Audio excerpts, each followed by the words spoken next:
there might be a way out, you know. I don't care what you read online. I don't care about all the whispers about people who no-clip and are never ever seen again. They just vanish off the face of the earth.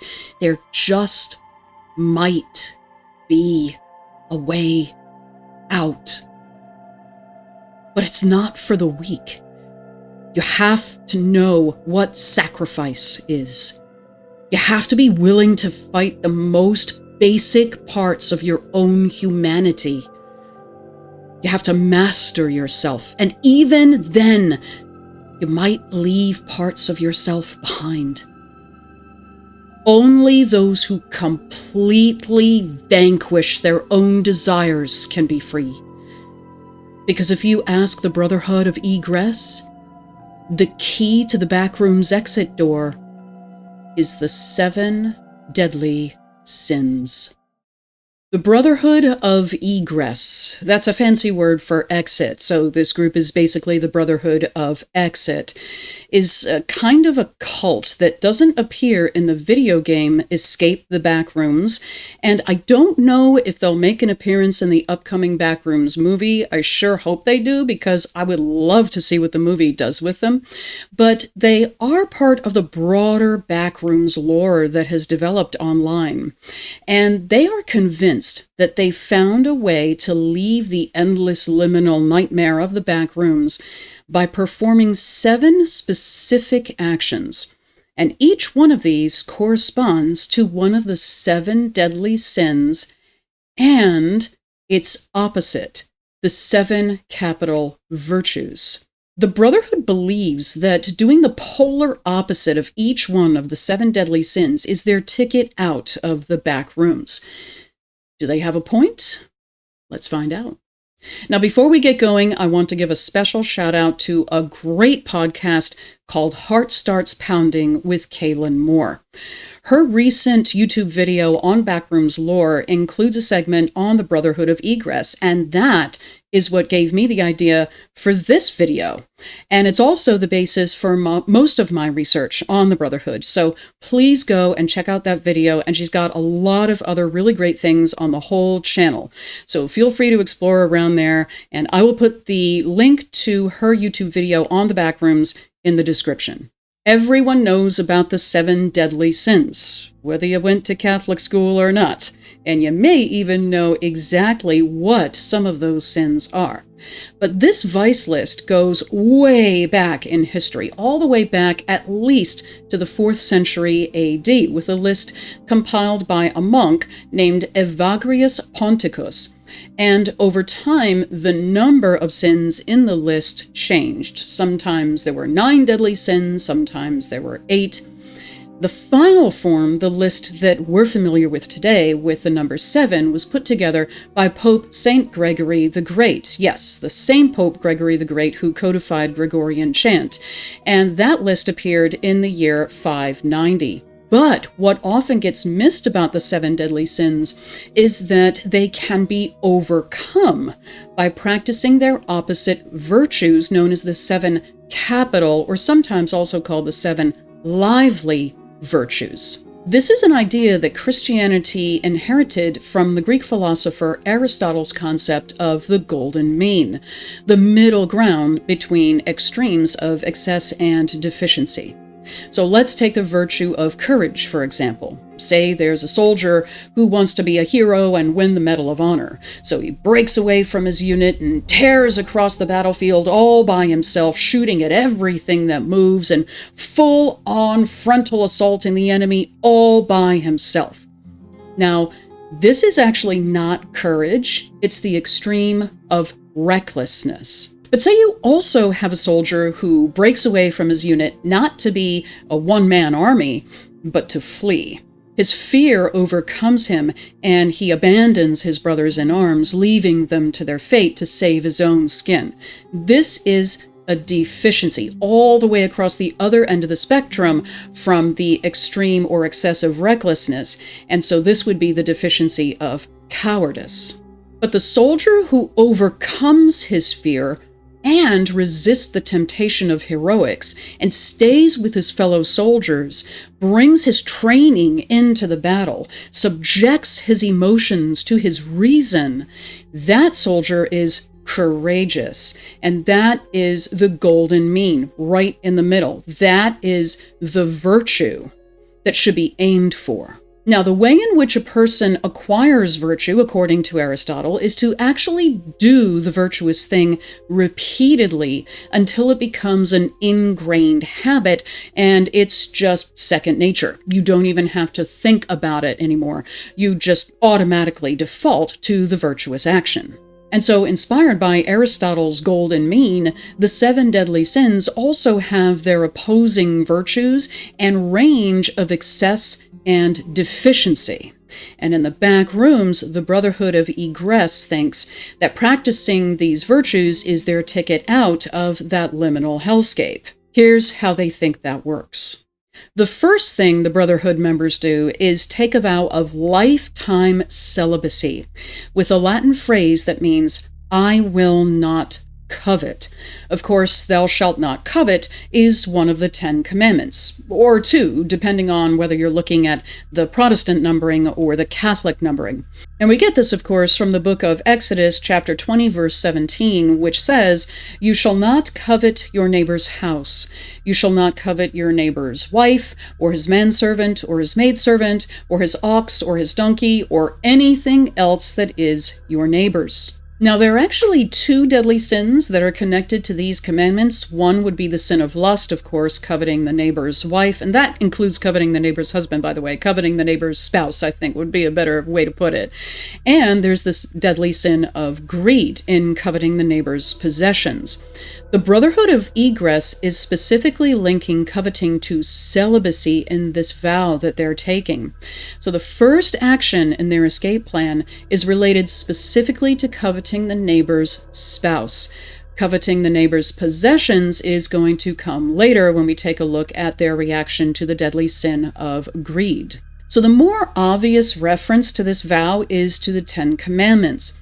But, of course, the deadly sin that it's linked to is lust. Now, lust is often misunderstood because it does not simply refer to sexual desire in general. Because in the Christian doctrine, God is the one who invented sexual desire. Believe it or not. This gets lost way too often, but the Christian doctrine is actually that human sexuality is a good gift from God. Take a look, for example, at Genesis chapter 1, verse 28, where God blesses humanity with the words, be fruitful and multiply. What has to happen in order for fruitfulness and multiplying to occur? Then, in Genesis chapter 2, verse 22, we find God presenting Eve to Adam in the same way that a father would present his daughter to the groom at a wedding. In the Catholic and Eastern Orthodox traditions, marriage is a sacrament, and a sacrament is a means of directly communicating God's grace to the person who receives it. So sex and sexual desire are not bad. Lust is bad because it's not just sexual desire. It's actually the pursuit of using a person to provide gratification. This dehumanizes people. It treats human beings not as persons in their own right, but simply as means to ends, as a way of achieving a goal. Now, lust is at the excess of our sin and virtue scale. On the opposite is the deficiency of prudishness. This is viewing sex as bad, just in general. And again, that is not Christian doctrine. But the way to overcome both lust and prudishness, not go too far in either direction, is to practice the virtue in the middle, which is chastity. Now, this is not the same as celibacy. These two terms are often used interchangeably as if they're the same thing, but they're not. Celibacy is never having sex at all, and this can be a valid choice within the Christian tradition. Of course, monks and nuns take vows of celibacy, and so do priests. In the Catholic tradition, of course, in Eastern Orthodoxy, priests can be married. And ministers can also marry in the Protestant denominations. But chastity is simply sexual purity, and this is something that Christianity calls everyone to. Because even married people, if they are being faithful to their spouse, are being chaste. Chastity does not mean no sex. It means sexual purity according to one's state in life. So if you are single, or if you are a Catholic priest or a religious, a monk or a nun, then the expectation, of course, is no sex at all. So in that case, chastity is the same as celibacy. But for the married, they, of course, are not expected to be celibate, but they are expected to be chaste, that is, to be faithful to their spouse. So if a married couple is having sex only with each other and being faithful, then they are actually being chaste. So the poor Brotherhood of Egress, they're taking a really extreme vow that they don't actually have to take. Because in order to defeat the deadly sin of lust, all you have to do is practice chastity, not necessarily celibacy. Who's going to tell them? The second part of the Brotherhood's action escape plan is to speak the phrase, "I am not a glutton" in Latin, combined with the action of not eating or drinking anything at all for 7 days. This, of course, relates to the deadly sin of gluttony, which is the excess of overindulging in food and or drink. The opposite deficiency is extreme asceticism. That is going so hardcore on giving up food and drink that you're basically starving yourself. Now, of course, the Christian tradition has a long history of ascetic practices, going all the way back to Christ himself, when he fasted in the desert for 40 days in preparation for his public ministry. So giving up sustenance, at least for a time, is not condemned in Christianity. But when it gets to an extreme, it does become a problem. Ascetical practices are supposed to be temporary and directed as a means to an end. So they are supposed to help develop discipline. They can also be used as penitential practices, either for one's own sins or for special intention or to atone for the sins of others. And these practices are never supposed to be extreme. Of course, there have been extreme practices in Christianity throughout history, one of the best known being self-flagellation, where a person would literally use a whip on himself. But this was never official church doctrine, and it was never commanded by the church or any of the popes. And in fact, some of the popes actually found a reason or a need over time to speak out against such extreme practices. The fact that people did these things anyway does not mean that it was an official thing. So overcoming gluttony is not done by never eating or drinking. It's done by practicing the virtue of temperance. Similar to the confusion about what lust actually is, a lot of people tend to think that temperance means never enjoying any food, or especially never enjoying alcohol. But this is not accurate. Temperance is moderation. Eat what you need in order to nourish the body that God gave you, and yes, enjoy it. Food and drink are gifts from God. As Hilaire Belloc wrote, "Wherever the Catholic sun doth shine, there's always laughter and good red wine." So at this point, it looks like the Brotherhood of Egress is making a big mistake. They think that the way to overcome the deadly sin of gluttony is by practicing not virtue, but the opposite deficiency. They think that they are practicing the virtues, but they're not. They're going too far in the other direction. But let's keep following them and see where they take this. In part 3 of their plan, the Brotherhood burns all of their possessions, which basically amounts to everything that they've accumulated as they have progressed through the Backrooms. This, of course, relates to the deadly sin of greed. But once again, they're getting this wrong, because the opposite end of the spectrum from greed is wastefulness. Greed is hoarding goods. The opposite of this is throwing goods away. And too often folks get the idea that this is Christian teaching, that Christians are supposed to give up everything, that we're supposed to just give away every single thing that we own. But that's not the virtue. The virtue that overcomes greed is generosity, which is actually not the same thing as giving away everything. Generosity is actually a balance between giving to those in need and keeping what is needed for our personal health, safety, shelter, education, etc. Nowhere in Christian tradition does anything say that Christians are supposed to take care of everyone else first and never take care of themselves. In fact, there's something in the Christian tradition called the Order of Loves, sometimes called the Hierarchy of Loves. This is to love God first, then to love yourself, then to love others for God's sake. Now, this self-love is not a selfish love. It's a balanced self-care and knowing your own worth in God's eyes. It's also practical because how can you possibly take care of anyone else if you've reduced yourself to having no resources?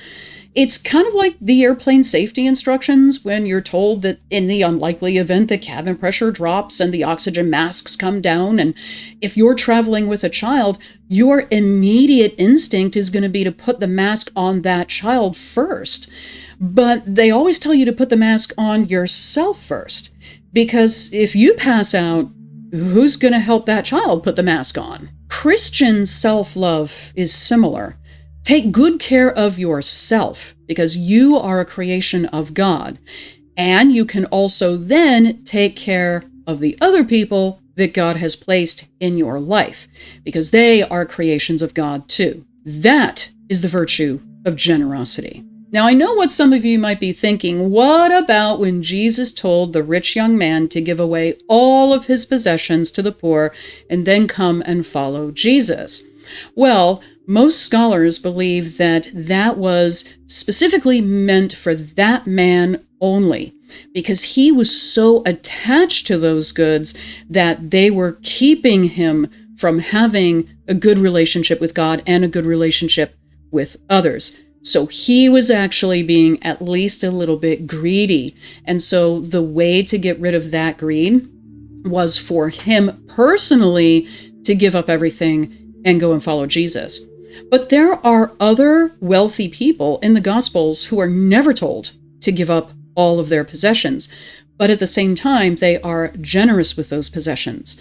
For example, in the Gospel of Luke, we have the women who accompany Jesus and the male disciples on their journeys in Jesus' public ministry, and the Gospel of Luke tells us that these women were independently wealthy, or they had to be, because the Gospel tells us that they provided for Jesus' ministry out of their own resources. We also have Joseph of Arimathea, who was a quite wealthy man who, after Jesus died on the cross and there was nowhere to bury him, Joseph allowed Jesus to be buried in his own tomb. We also have the woman who anointed Jesus with very expensive spikenard, and so she had to have had some money, and actually Judas is the one who says, well, hey, this could have been sold and the money could have been given to the poor, and Jesus says, leave her alone, she's doing a nice thing for me. Jesus never tells her to give up her own goods. But see, even though she is wealthy, she is sharing that wealth and the goods of that wealth with Jesus, and so she is being generous. So no, actually, the Christian doctrine is not that if you're going to follow Jesus, you have to absolutely impoverish yourself. Next, the Brotherhood doesn't sleep for 7 days straight. I actually kind of know what that's like. This is, so they think, to counteract the deadly sin of sloth, which is basically laziness. The opposing deficiency here is overdoing it on work. Basically, being a workaholic. Never stopping, never resting. Believe it or not, Catholic social teaching insists on the necessity of rest and leisure time. And this comes right from Scripture itself, where in Genesis chapter 2, verses 2 and 3, God himself takes a day off, providing an example for human beings to do the same. I mean, if not even God works 24/7, who do we think we are never leaving the office? And this is even built into one of the 10 Commandments. Keep the Sabbath day holy by not doing any work for the entire day. But again, this is a balance because you are supposed to work. Catholic social teaching, once again, views work as a way to partner with God in the work of creation. And work is portrayed as a gift from God in Genesis chapter 2, verse 15, where God gives Adam the task of taking care of the Garden of Eden. He has to work in order to make that happen. So what's the virtue to overcome sloth? Diligence. Working, yes, to earn a living, to support yourself and the people God has put into your care, working to make the world a better place, and striving for excellence in all that you do, but also taking time for rest and recreation. And once again, the Brotherhood of Egress is not doing this. They're not practicing diligence. They're overshooting and mistaking the extreme deficiency of workaholism for virtue. This isn't looking good for our occult, folks. I get a feeling this isn't going to end well for them. But we'll see. Step 5 is to give 7 items of clothing to an enemy, or to do 7 things that the enemy asks. This one isn't as obvious as the others, but the deadly sin that the Brotherhood is attempting to overcome here is wrath. Because, of course, you're angry at your enemy. So the Brotherhood is thinking that if they do things to help their enemies, then that is practicing the virtue that overcomes wrath. After all, Jesus says to love your enemy, right? But once again, the Brotherhood is mistaken, because what they're actually doing is being doormats to their enemies, and that is not a virtue. It's the deficiency of servility. This is where you just curl up and let people walk all over you and never stand up for yourself. And handing your enemies everything they want certainly seems to fit this description. The virtue that the Brotherhood of Egress should be practicing here is meekness. Now, meekness is often misunderstood to mean curling up and letting people walk all over you. But that's not what meekness is. Meekness is actually strength under control. Jesus says that he himself is meek and humble of heart. But this does not mean that Jesus is weak.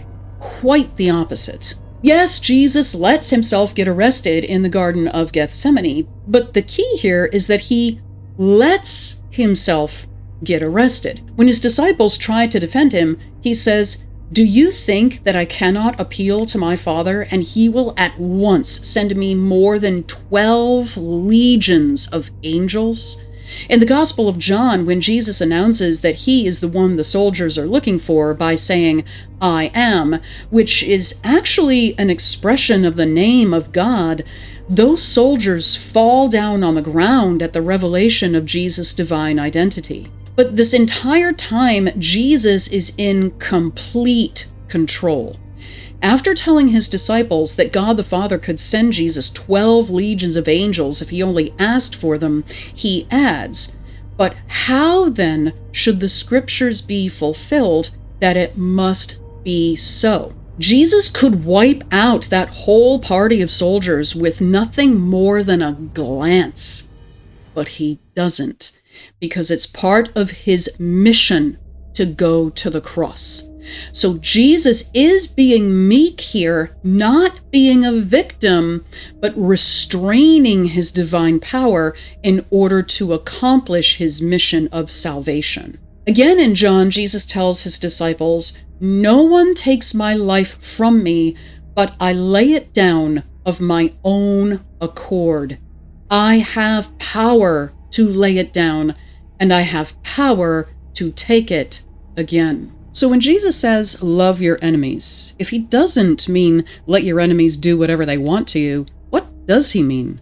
Well, it has to do with the Christian concept of love, which has absolutely nothing to do with feelings. The Christian definition of love is seeking and working for the greatest good of the other person. This comes to us from Aristotle's writings on friendship and its Christian development by especially St. Thomas Aquinas. And in that Christian definition of love, the greatest good is union with God. If you love someone, you are going to help that person on the journey to be united to God, both here on earth in this life and for eternity in heaven. So what does this mean for loving our enemies? It means to pray for them. That's it. That's all that's required. Pray that they repent of trying to destroy people's lives so that they can turn to God and enjoy God's presence forever in heaven. That is what it means to love one's enemies. So, true to the emerging pattern, the Brotherhood of Egress is missing the boat here. They're not being meek, they're being servile. They're 0 for 5, folks. But they just keep pressing right on, and in the next part of their escape plan, they work for 7 weeks for a fellow no-clipper whom they envy. This deadly sin is obvious, and its opposite deficiency is, perhaps surprisingly, timidity.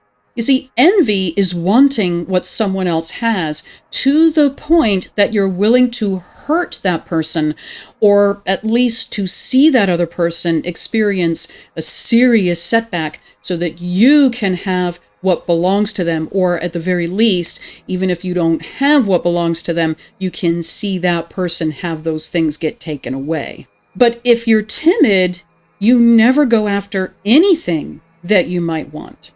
So say that I have a neighbor who has a really nice luxury car, and I see that car in my neighbor's driveway every day, and I want that car. I mean, I really, really want that car. Now, what am I going to do about wanting that car? Well, I can say, I am going to save up enough money to buy a car just like that. And that's fine if saving that amount of money isn't going to bankrupt you and starve your children. Or I can say, I'm going to steal that car from my neighbor. Or even worse, I'm going to kill my neighbor and take that car. That's envy. Or I can say, I just don't deserve a car like that. Even if I can save up enough money, I'm just not going to even ever try. That's timidity. So by once again making themselves doormats for fellow no-clippers, the Brotherhood of Egress is making the mistake of going to the opposite extreme from the deadly sin.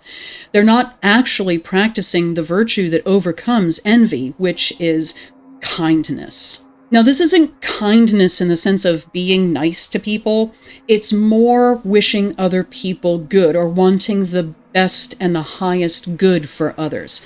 So that when I see that luxury car in my neighbor's driveway, I say, I'm happy for my neighbor. He's worked really hard to have that car. He's earned it, and I wish him the very best. That's the kind of kindness that we're talking about that opposes the deadly sin of envy. And then I go out there and pursue things that I would like to have based on my own hard work. This way, I'm not envying my neighbor and I'm not being timid. But the Brotherhood appears to be pursuing timidity in place of kindness. Big mistake. And finally, the last step in the Brotherhood's Backrooms bug-out plan is to live as hermits for 7 months, reciting the Latin phrase, I have no pride. Pride is, of course, one of the best known of the 7 deadly sins, but like many of the others, it's often misunderstood. The sinful kind of pride is not the same kind of pride that you feel when you work so hard on an essay and you get an A, or when you work so hard on a project at work and you get a promotion and a raise. That's a good, healthy pride. That's realizing that you've made good use of your gifts and talents, which, again, in the Christian tradition, come from God. That is not a sin. The sinful kind of pride is in thinking, I am answerable to no one but myself. I am my own higher power, and I don't need God, and I don't need anyone else, and in fact, I'm better than everyone else, and I'm more deserving of everything. Now, the deficiency across from this excess is actually self-loathing. And I think a lot of people believe that Christianity actually teaches self-loathing. Like Christians are supposed to believe that they're nothing, that they're worthless, and everyone else on the planet is worth more than they are. And that is most emphatically not a virtue. The virtue that conquers pride is humility. Now, you might think, isn't humility counting yourself as nothing? So aren't humility and self-loathing the same thing? No, they're not. Real humility is having an accurate sense of yourself, not inflating yourself, but not lowering yourself to the status of a bug either. Remember, Christ commands his followers to love themselves. And this is actually the measuring stick for how they then love others. The order of loves, again, is God, self, and others. So loving yourself and taking care of yourself is not the same thing necessarily as pride, and beating yourself down is not a virtue. I'm not sure why the Brotherhood of Egress expresses their opposition to pride by self-isolating. Maybe so there's no opportunity to compare themselves to others. But here again, they're way off base, because cutting themselves off from all human contact is not going to make them less prideful. As a matter of fact, ironically, it could be a sign of pride, like, I'm too good for other human company. And it's only going to push them to the deficiency of self-loathing in the end, because they may end up thinking that they're not worthy of being in any human company where they might be better at something than someone else is. So at this point, folks, I'm afraid that the Brotherhood of Egress has failed at every single one of its attempts to counter the 7 deadly sins by practicing one of the 7 capital virtues, because they've been misidentifying virtue. They've been overshooting and mistaking deficiency for virtue. And what becomes of them? What's the result of their efforts? Do they actually escape the backrooms? Well, the lore goes on to tell us that Backrooms researchers noted that those members of the Brotherhood who vanished after successfully completing all 7 actions with no compromises and no shortcuts vanished entirely, which led the researchers to believe that, yeah, actually, maybe these guys were onto something. Did their plan really get them out of the Backrooms? So the researchers tracked them down, and the result was horrifying. They found the Brotherhood members who vanished after completing all 7 actions horribly dead and mutilated in other areas of the back rooms. Their plan had not led to the escape that they had been hoping for at all. So what is this gruesome end telling us? That maybe the Brotherhood's plan did work, and the only escape from the back rooms is death? Or that we can't ever really conquer ourselves? We can never master our appetites. We're just slaves to our instincts. Or is it telling us that the Brotherhood is failing because it's not actually pursuing virtue at all? That maybe its members would have stood a chance if they'd aimed for virtue, or if they had identified virtue correctly.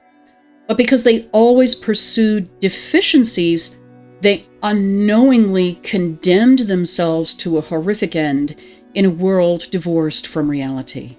And the irony is that they do all this stuff in order to get back to the real world, where they would be interacting with other people. By practicing the deficiency of every deadly sin, they're guaranteeing that they wouldn't be able to function if they ever did get back to society. Because every one of the 7 deadly sins and its opposite deficiency is about how to relate to other people and how to use the goods of the world. During their time in the back rooms on level 63, the Brotherhood of Egress has already proven that they're not going to use the world's goods rightly, and they're not going to be able to have a healthy relationship with other people. Because they're doing something just as bad as the deadly sins they think they're overcoming, just in the other direction. They're training themselves to not appreciate good material things. They're training themselves to despise themselves as worthless, to reject companionship with others, and that traps them. The way to freedom is practicing virtue, and the Brotherhood never finds it. I actually think that maybe the Brotherhood of Egress started out with the right idea, that freedom comes from being able to master our appetites rather than allowing our appetites to master us. But they went way off base by rejecting their appetites completely instead of seeing them as natural gifts that need to be used rightly. And that turned out to be just as imprisoning as overindulging those appetites. Maybe one day one of them will finally understand what virtue really is and lead the others out of the back rooms once and for all. So what do you think? Why is it that the Brotherhood's egress plan fails? Is there just no escape from the back rooms ever, no matter what anyone does? Or might the Brotherhood have a good basic idea and maybe stand a chance of escape if only they knew what the virtues actually were?